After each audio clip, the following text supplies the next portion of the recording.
isto aqui do ponto de vista prático, porque do ponto de vista prático tem uma resposta aqui. É fraco, gera um grau de incerteza um pouco maior do que um ensaio randomizado de melhor qualidade? Gera. Mas quem pode dar resposta se isso funciona ou não? É quem está cuidando do paciente. Não é através de uma avaliação crítica pura, de bancada, que nós vamos conseguir dar resposta. E quem tem o controle disso? Os dados. Vejam, eu tenho redução de 6 quilos, eu tenho aumento de 53%, eu tenho o número necessário para tratar de 2. Aqui eu só ouvi falar de NNH, mas de cada 2 pacientes que eu trato, um perde mais do que 5%, em comparação ao placebo. De cada 2 pacientes que eu trato, um perde mais que 10% em relação ao placebo. Esse estudo aqui é um estudo que tem a sua força de evidência limitada, entretanto, é um estudo a ser considerado. Atendeu pessoas, e eu tenho poder sim, aqui eu tenho erro tipo 2 menor do que 20% e erro tipo 1 menor que 5%. Eu tenho poder para sustentar o uso dessa medicação na prática. Tenho poder estatístico mesmo sendo 30 versus 30. É pouco, mas aqui como a diferença é muito grande, eu tenho poder estatístico para sustentar esse uso. O dano, porque onde está aqui a hipertensão, todos os eventos catastróficos colaterais? Eu não vejo. Esse é um estudo comparativo contra placebo. Aqui eu estou vendo secura na boca, como eu estou agora, insônia, e eu não tomei anfepramona. E esses eventos adversos, após 3 meses, não têm continuidade. Nós temos evidência aqui para sustentar o uso, sim. O Femproporex já começa a trabalhar com um nível de evidência menor, bem menor. Por quê? Porque nós temos um estudo comparativo contra placebo, associando diazepam e o outro grupo sem diazepam, e avaliando eventos adversos em 6 meses. O que esse estudo demonstrou? 40% de perda maior que 5%, 26% de perda maior que 10% e o NNT de 2%. Aqui eu tenho o NNH para quê? Constipação, artralgia e insônia. Eu não estou vendo os eventos aqui nesse estudo controlado. Esse aqui, do ponto de vista de força de evidência, é a melhor força de evidência que nós temos para sustentar o uso da droga.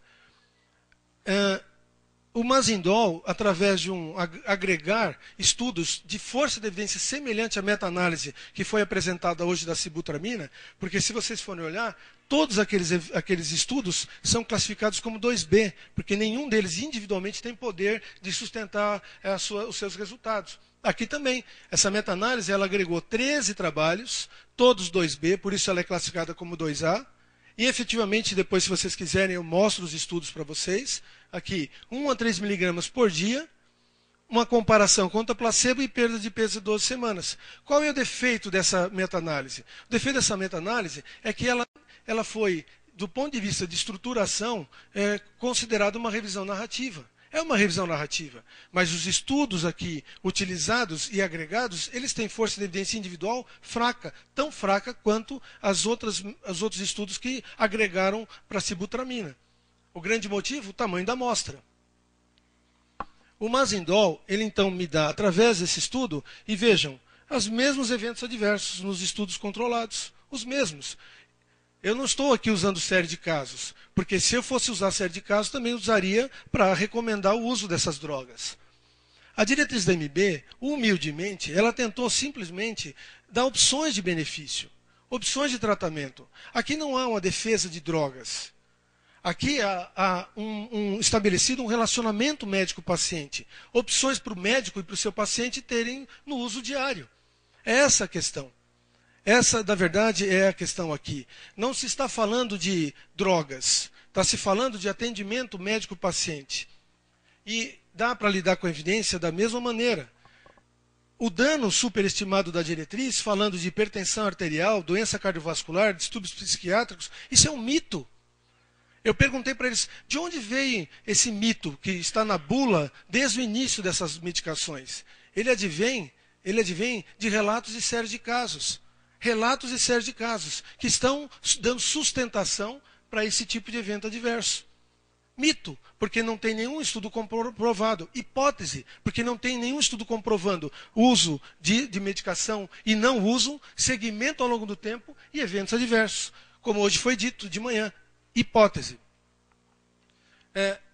Para finalizar, eu tenho mais 1 minuto? Um minuto? Obrigado.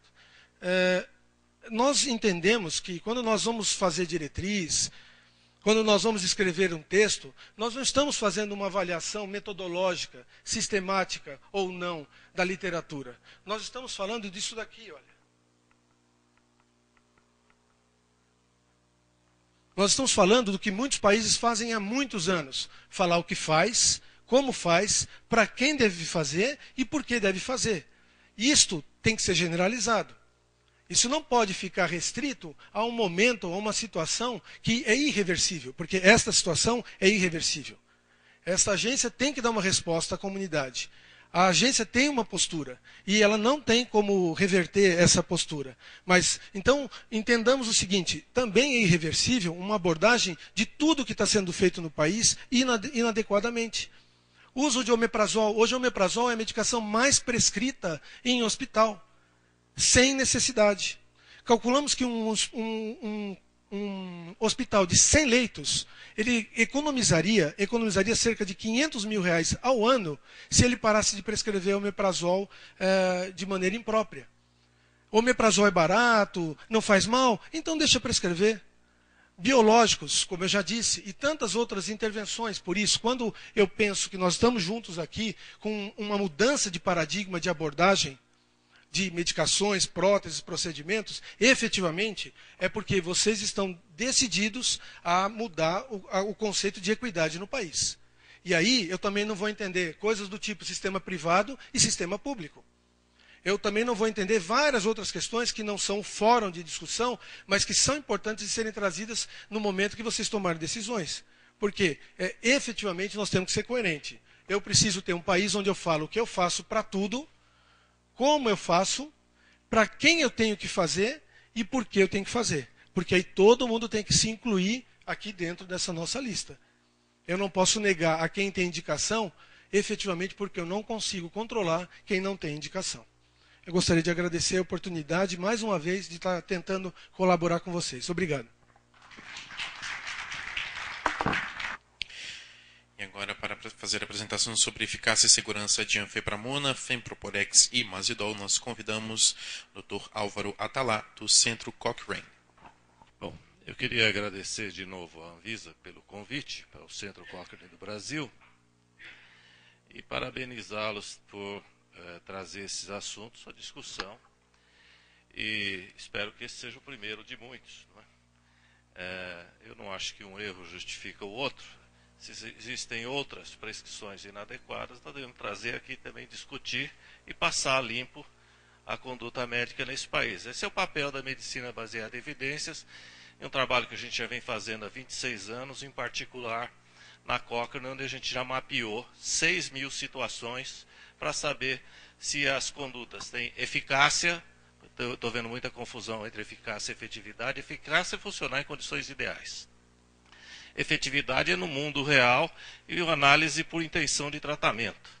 Tá certo? Não tem jeito de fazer um estudo de eficácia de 10 anos, porque você teria que condenar o sujeito a 10 anos de prisão no hospital. Eficiência tem que ser comprovada, tem que ser simples e barata, e a partir daí ter acesso fácil a toda a população. E particularmente, eu tenho um pai de 88 anos, o seu Michel. Toda vez que eu prescrevo alguma coisa para ele que tem 88 anos, sem óculos, que me deixa mais irritado ainda, ele puxa a bula e lê, sem óculos, e pergunta: Álvaro, você não está querendo me causar uma granulocitose aqui? Ou seja, essa é a perspectiva do paciente. Ele quer saber se aquilo é seguro. Né? E essa resposta que nós temos que dar para a sociedade, se as condutas são seguras. Nos Estados Unidos há uma campanha nos últimos anos, onde se calcula que já exista mais de 100 mil mortes anual por efeitos adversos das terapêuticas médicas. Quer dizer, então, isso não é desprezível. E aqui a gente traz também à baila um assunto que é muito importante, que é o poder estatístico de detectar efeitos adversos.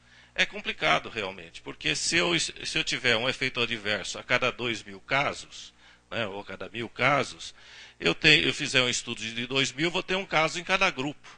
De forma que eu não vou poder ter poder estatístico para distinguir se uma droga tem mais isso do que a outra. Mas a hora que eu ponho a droga no mercado, milhões de pessoas são submetidas ao risco, e aí aparecem as complicações, e não dá para fazer outro ensaio clínico para ver se aquilo faz mais mal mesmo do que bem. Nunca vi ninguém fazer um ensaio clínico para ver se alguma droga fazia muito mal. Não é? Vou dar um exemplo para vocês.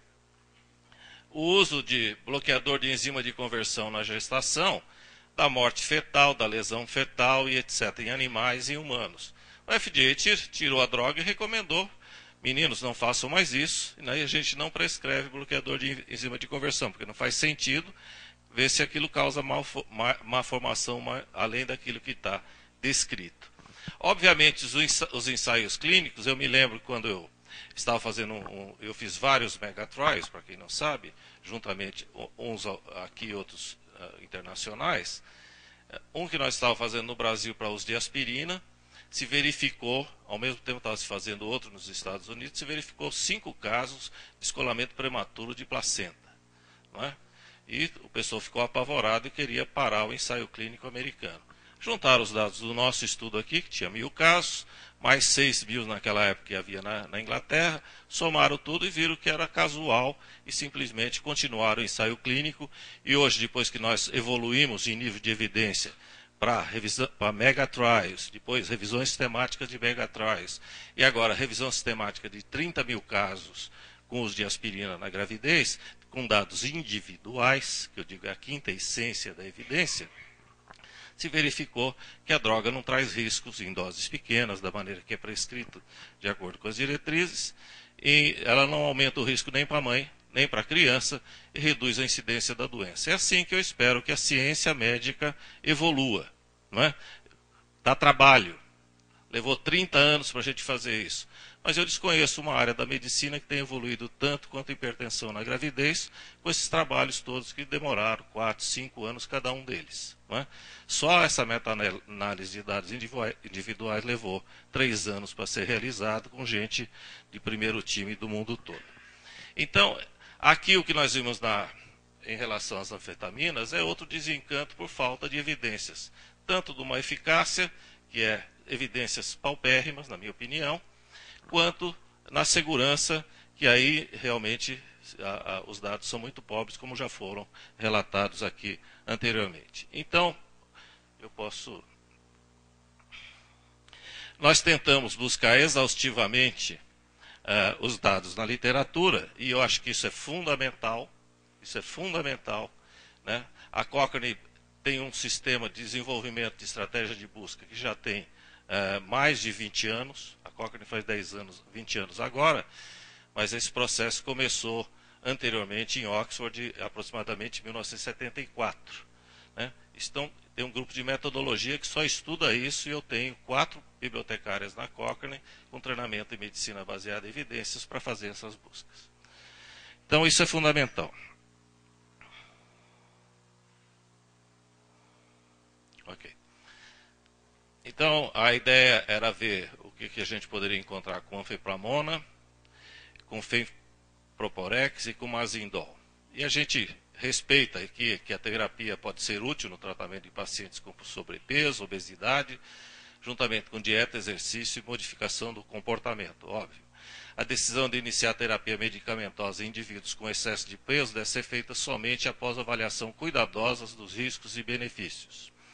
O objetivo ideal é o retorno ao peso normal, mas isso é irreal. E o sucesso pode ser medido pelo grau de perda. Né? Perdas de 5 a 10%, né? Pode reduzir significativamente fatores de risco para diabetes e doença cardiovascular. Então, esse tratamento é fundamental, ou seja, o tratamento da obesidade. A melhora dos fatores de riscos após a perda de peso é um critério importante na determinação da continuidade do tratamento. Estudos clínicos com perda de 10 a 15% é considerado uma resposta muito boa, e perda de peso superior a 15% uma resposta excelente. Esse grau de perda de peso deve ter benefício substancial, incluindo redução da pressão, da hiperglicemia e de uma série de outros efeitos adversos da obesidade. A duração máxima dos tratamentos, de acordo com estudos publicados, é de 2 anos para a subvitamina. Agora nós temos Scott, que tem um tempo de 3 anos, 3,4 anos, e 4 anos para a Orlistat. A terapia medicamentosa não cura a obesidade.